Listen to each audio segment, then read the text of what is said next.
is so precious and so helpful, and they selflessly just give. So we have one mission in Israel, friends: save lives. And what that means for us is deliver as many supplies as we can. We're good listeners. We ask you what you need. We ask you how we can help. This is a thermal drone. This is an IFAC. Here we have an Active Kit. It's a medical piece of equipment where we step in as a nonprofit to protect and save as many Israelis as possible. I literally hung up the phone with them, called Kyle right afterwards and said, Kyle, I need drones ASAP. He's like, which ones do you need, when, where? He sent 3 Avata drones to my team within 48 hours. Everything they do turns to gold.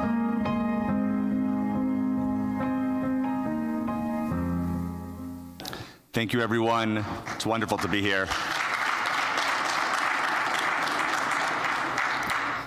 26 months ago, our people and nation were changed forever. And on that day, as you saw in the video, our organization was formed. And it was formed with a very specific mission: to protect and save as many Israeli lives as possible. The crisis impact we have had over these past 26 months has been tremendous, and much thanks to this community and communities across North America. We've been able to provide over $50 million of aid. We were born on October 7th, and we have brought over 500 tons of support to the people of Israel, mainly our defenders. Now, our 2 key focuses are how can we provide innovative solutions in the space of defense and the space of healthcare, of mental health, to protect our people where there are gaps in the system. And in that, it has meant providing over 40,000 hours of immediate access to psychiatric support, as well as over 10,000 drones, camera systems, and other technology solutions to our soldiers, whether they're in the tunnels or above the ground, wherever they may be. Now today, I'm here to speak about the 2 battlefields that we are experiencing today.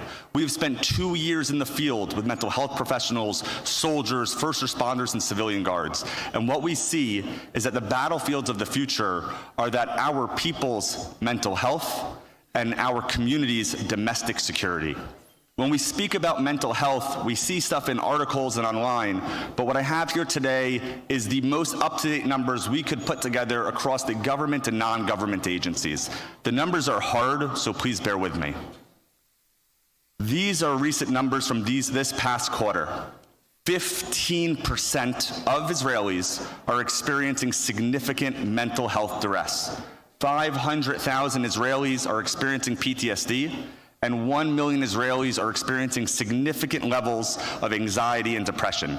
These 1.5 million people, their mental health duress is impacting their day-to-day lives, and these numbers are going up. Now, in the best case scenario, we would have 1,000 patients for 1 psychiatrist in Israel. So it doesn't take a rocket scientist to realize that we have breakage in the system, that something is wrong and something must be done.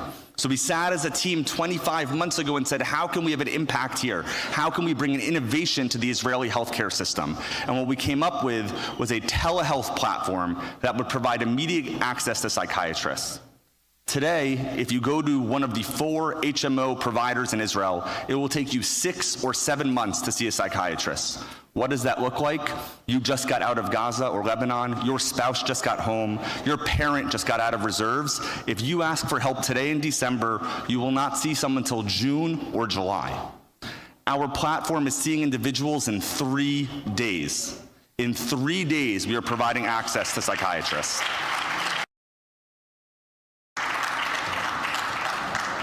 Now, this isn't alone. We have phenomenal partners that we've built over the war across the Ministry of Health, the resilience centers in the South and the North, and recently we signed partnership agreements with both Maccabi Health and Clalit Health.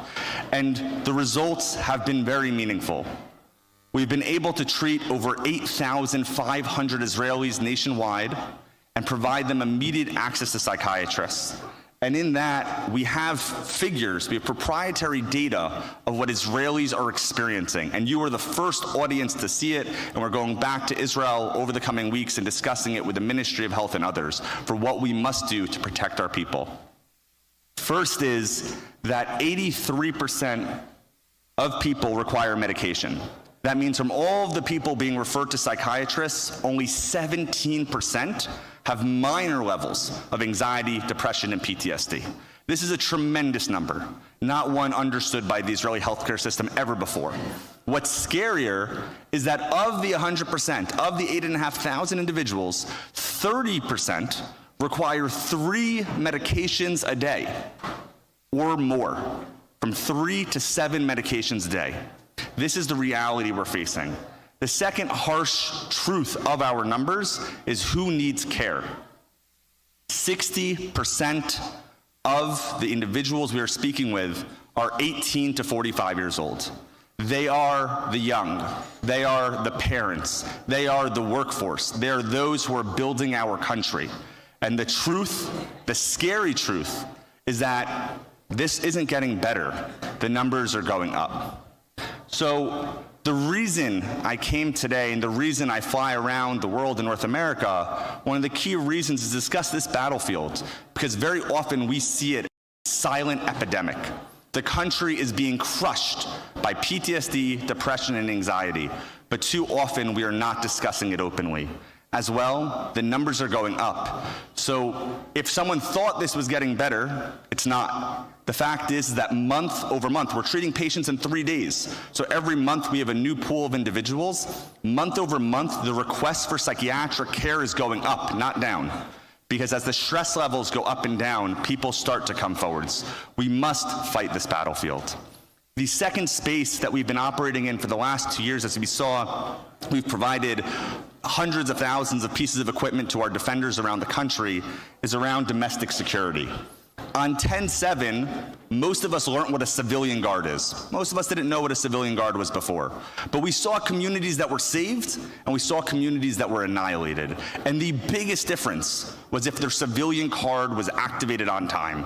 And what we're seeing today is that some of those lessons that we discussed in 2023 and 2024, they're already being forgotten. The fact is, these are our borders that we discuss. The Gaza envelope, which has tens of thousands of soldiers and now a perimeter, right, a gap. The northern border, which also has a buffer zone and tens of thousands of soldiers. Judea and Samaria, which is volatile, but it has had 30 years of civilian guard buildup since Oslo, as well as a significant army presence. And then what we've heard recently on TV, the Jordanian and Egyptian borders with smuggling, which we all know crime today can lead to terror tomorrow, as we saw 26 months ago. The scary part of this map is the most dangerous borders not being discussed. Right in the center of the country. Left or west of Judea and Samaria in central Israel, over the 1949 armistice line, what you see is a volatile environment that people are not talking about. This is where I went with my senior team just a month ago. We went to the Lev Sharon municipality. We went to Nitzanei Oz, you can see down there. And right there, we were looking out on their camera systems, looking over Highway 6. Every single one of you has driven on Highway 6. Even the UN says that's Israel, regardless of where they're mistaken elsewhere. Everyone in the world says this is Israel, Highway 6. And the scary part is there's an 8 to 10 foot fence that you can simply jump over and you're on Highway 6. In 3 minutes, you're in Nitzanei Oz. 3-minute walk. And a 25-minute drive from Netanya, where there's 250,000 Israelis living. If someone wants to think that this is not a risk, then just think how we were thinking 26, 27 months ago and the years before that.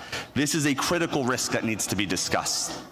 Now, is it really a risk or not? And the truth is it is, because I sat with the civilian guard team and I asked, is this real or not? And they said that 25 to 100 individuals jump the fence. Not every year, not every month, not every week. Every day, there is 25 to 100 individuals who jump the border and go work in Israel. What is work today, what are networks today to cross that border, are terror networks in the future. Now, we work with the civilian guard teams, and this is where we hope everyone here will find ways to be involved, whether it's with our organization or others, is that there's real-time surveillance systems that are needed, cameras, sensors that give advanced warning, and that is what saved communities on 10/7, and that is where there is a massive gap in central Israel. And when you're driving on Highway 6, you want to know that you're safe. And when you're sitting in Netanya, you want to know that the first line of defense is well situated. The last is providing the equipment and training they need. Today, these individuals receive 4 training days a year, and we're working to increase that with the government and as a nonprofit. So we firmly believe it is our responsibility to protect our people and communities, to attack the silent epidemic that is crushing our country, and to defend our communities with preventative and secure systems. Thank you.